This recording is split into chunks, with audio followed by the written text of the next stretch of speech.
अस्सलाम वालेकुम दोस्तों, क्या हाल है? ठीक हो? खरियात है? तबीयत है ठीक है?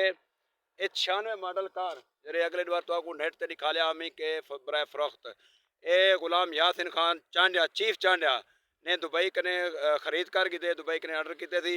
ये परचेज कर की थी। आज गाड़ी पहुँचाने हैं। ये फोटो भी अपना चाचा दिखा दे मामा ए लगे पैन दोस्त ने इन्हें भी और बेहतरीन कंडीशन ज़बरदस्त और सलीन खान चांडिया गाड़ी साढ़े किलो रिसीव करना पे और चीफ गुलाम यासिन खान चांडिया जरा खरीद की देने इन्हें बाद ये तो आपको दिखा ला इन्हें अंदर दे कंडीशन भी ज़बरदस्त।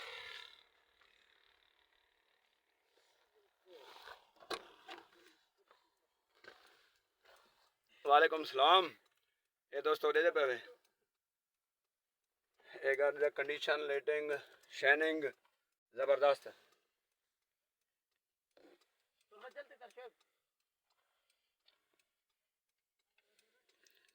चीफ चांडिया गुलाम यासिन ने दुबई के रबता किए और 96 मॉडल गाड़ी परचेज की थी। अलहमदुल्ला आज अस गाड़ी पहुँचा गए हैं।